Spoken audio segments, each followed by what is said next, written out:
반갑습니다. 오늘도 말씀으로 삽시다. 고린도 후서 3장 12절에서 18절입니다.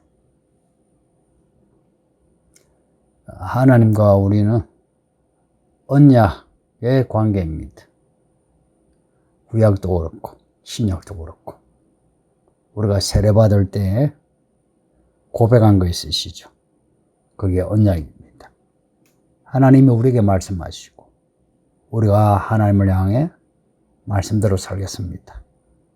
그 고백이 언약입니다. 이 언약이 두 종류가 있습니다.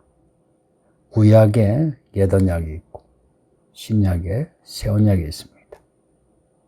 옛 언약은 율법이고 새 언약은 복음입니다.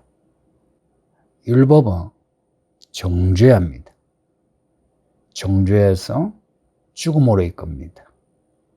그 율법의 정죄에서 자유한 사람은 아무도 없습니다. 반면에 복음은 그 말 그대로 복 있는 소식이 되어 우리를 정죄에서 벗어나 의롭게 해서 천국으로 이끕니다. 죽은 사람도 살아나요. 아픈 사람이 건강해져요. 없는 사람이 있게 되고요. 약한 사람이 강해지고요. 그래서 새 언약은 모든 사람을 복 있게 합니다. 그래서 복음이라 불러요. 그리고 죽어서는 천국 갑니다. 뿐만 아니라 예수님이 살아서 오시며 예수님을 살아서 혼련히 변화되어 예수님을 맞이합니다. 어떤 죄를 지은 죄인일지라도 새 언약을 믿으면 천국에 갑니다. 믿음이에요. 행위가 아니라 믿음이에요. 여기서 말하는 행위는 우리가 뭘 잘해서 구원받는 것, 복을 받는 것, 천국 가는 것. 그렇지 않다 이야기입니다. 믿음이에요. 이 말씀을 믿는 겁니다. 고로 우리가 구원받는 데 있어 우리의 공로는 하나도 없다는 이야기입니다. 우리 예수님이 죽고 부활하신 이 복음이 우리를 구원한다는 이야기예요. 그리고 믿음에 강조되는 이유, 이 새 언약은 성령으로 주어지는 언약이기 때문입니다. 예수님이 성령으로 잉태되었어요. 예수님 무덤에서 성령으로 부활하셨어요. 부활하신 예수님이 왜 성령을 받으라 하셨겠어요? 왜 오순절에 성령이 사람들에게 내려오셨겠습니까? 새 언약은 성령으로 주어지는 언약입니다.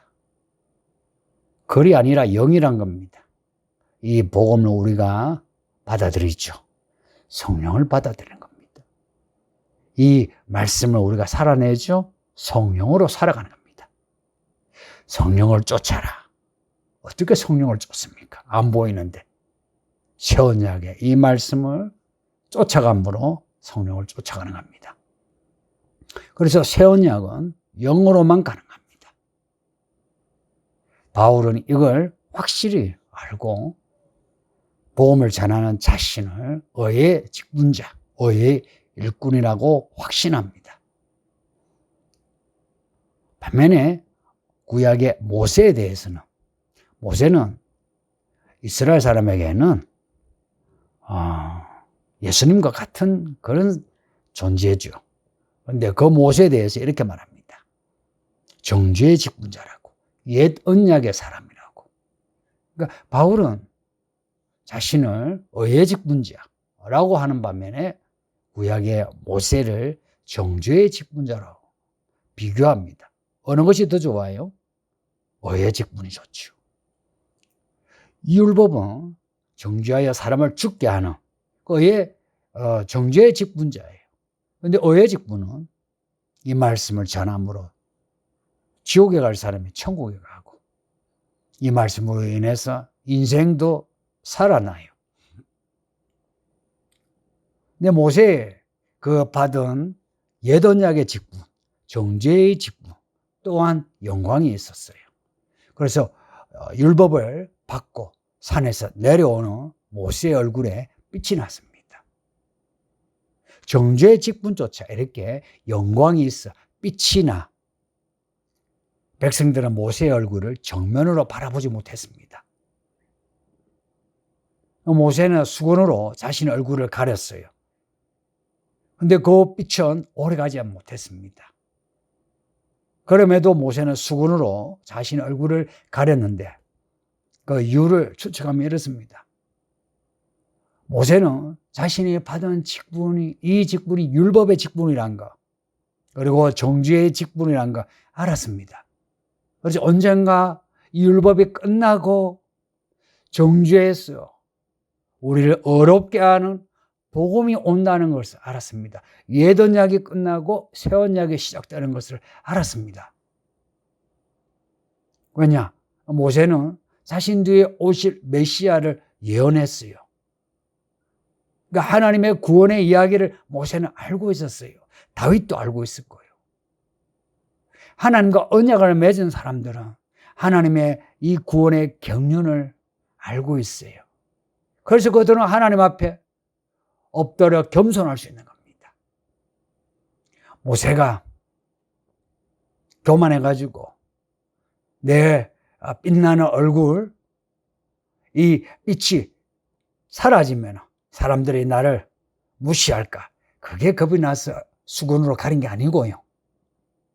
율법의 시대가 끝날 것을 알고 사람들이 모세의 그 빛나는 얼굴을 보고 거기에 와 하고 빠질까 봐 사람들로 하여금 새 언약을 기다리게 하려는 겁니다. 대단한 사람이죠. 하나님과 언약을 맺은 사람은요, 하나님의 이야기를 알아갑니다. 우리도 그런 사람이 됩시다. 그런데 모세 이후에 이스라엘이 모세가 늘 수건으로 가리고 살지 않았거든요. 언젠가 얼마 가지 않았어 그 수건을 벗었어요. 근데 이스라엘은 모세가 벗었던 그 수건을 얼굴에 뒤집어 쓰고 있습니다. 14절에 왜 그들이 그렇게 하나? 마음이 완고해서란 겁니다. 완고하다. 마음이 다쳤다. 마음이 좁다 하는 겁니다. 그래서 모세가 벗은 그 수건을 자기 얼굴에 뒤집어 쓴 채 구약, 옛 언약을 읽는다는 겁니다. 안 그래도 율법이 정죄의 직분인데 이조차 수건으로 가리고 읽으니 율법을 알 수가 없죠. 그래서 그들은 율법을 읽고 율법을 쓰고 율법대로 산다고 하나 율법이 지시하는 바 새 언약을 알지 못하고 그 그리스도 메시아를 알지 못한 겁니다. 그래서 예수님을 죽인 겁니다. 설상가상이죠. 율법 자체도 정죄하는 기능을 가졌는데 수건을 뒤집어서니 아무나 비판하고 비난하고 붙잡고 죽이는 겁니다. 그렇게 해서 예수님이 죽임을 당하신 겁니다.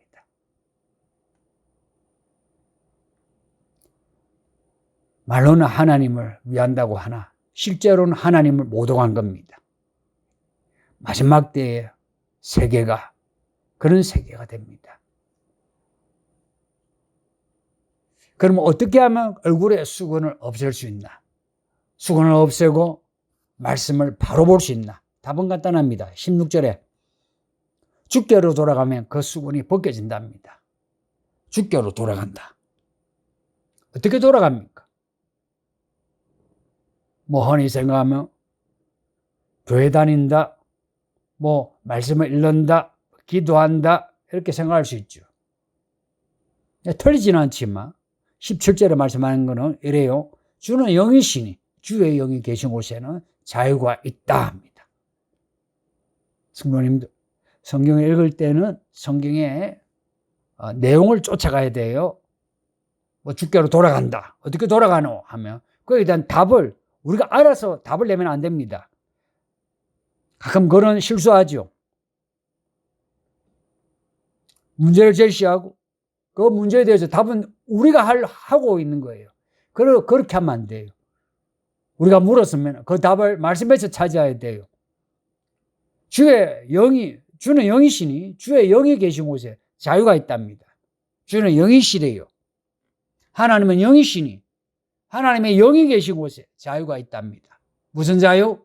율법에서 메인 자유. 수건을 뒤집어 써서 보지 못하는, 갇혀있는 거기에서 벗겨지는 자유가 있답니다. 어디에? 하나님의 영이 계신 곳에. 새 언약은 성령의 언약이라 했어요. 주의 영이 계신 곳으로 가야 합니다. 주의 영이 계신 곳에 자유가 있다니 주의 영이 계신 곳으로 가야 합니다. 그럼 어떻게 주의 영이 계신 곳으로 갈 수 있나? 여기에 대한 답이 어제 읽었던 3절에 있습니다. 너희는 우리로 말미암아 나타난 그리스도의 편진이 이는 먹으로 쓴 것이 아니요 오직 살아계신 하나님의 영으로 쓴 것이니 또 돌판에 쓴 것이 아니요 오직 육의 마음판에 쓴 것이라. 이 말씀이 쉽지 않거든요. 생각을 하셔야 돼요. 우리의 마음판에 이 말씀을 새긴답니다. 종이에 그를 인쇄하는 그런 율법이 아니라 우리 마음판에 이 말씀을 새기는 겁니다. 이 복음은 우리 마음판에 새기는 말씀이에요. 그래서 말씀을 믿는다 할 때는 이 말씀을 우리 마음판에 새기기까지 말씀을 되새김질하는 겁니다. 되새김질하는 겁니다. 마음판에 새겨지기까지 생각하고 깨닫고 감동하고. 잊지 마세요. 우리가 받은 이 복음은 주의 영어로 쓴 말씀입니다. 그래서 이 말씀 한 글자 한 글자가 주의 영의 음성입니다.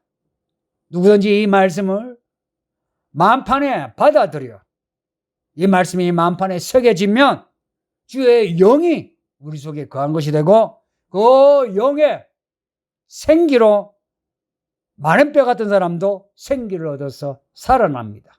할렐루야. 그런 성도 되세요.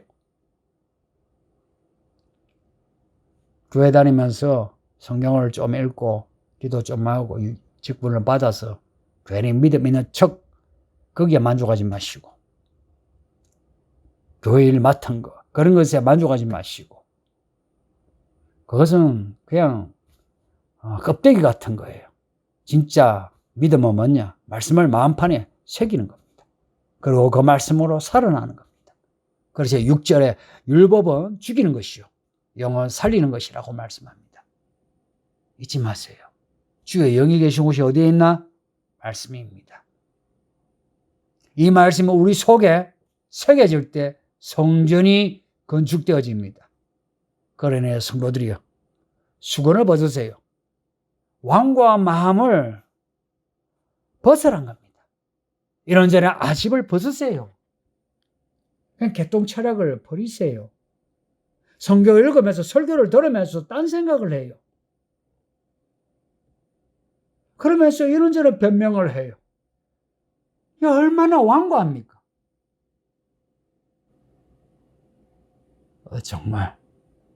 정말 하나님의 진노를 벗어날 수 없어요. 우리가 이 말씀으로 돌아가면 주의 영광을 보게 됩니다. 주의 영광을 본다면 우리는 그 영광의 빛으로 모세가요 율법을 받았지요. 율법의 영광을 봤어요. 모세의 얼굴에 빛이 났어요. 우리가 주의 영광을 본다면 우리에게도 빛이 납니다. 주의 형상으로 변화된다는 겁니다. 예전에는 마귀의 자녀였는데 이제는 하나님의 자녀가 되는 겁니다. 할렐루야. 성도님들, 마귀의 자녀, 마귀의 세상에서 벗어나 하나님의 자녀로 삽시다. 그리고 언젠가 우리 몸도 혼련히 변화되어 주님 나라에 올라갑시다. 그날까지 같은 믿음으로 살아가기를 예수 이름으로 축복합니다. 기도합니다. 아버지 하나님 감사합니다. 오늘도 말씀을 읽게 하고 듣게 하시네. 말씀 들은 대로 받아들여 마음판에 새겨 말씀대로 살게 하소서. 우리 성도들의 형편을 다 시온이 그 형편에서 우리 구주 예수님을 바라보고 쫓아가 우리 모든 성도들이 같은 방향 주를 향해 살게 해주소서. 오늘도 주의 한량없는 은혜가 우리 가운데 채워질 줄 믿사오며 예수님 이름으로 기도하옵나이다. 아멘. 오늘도 평안하시고 믿음으로 사세요. 바이바이.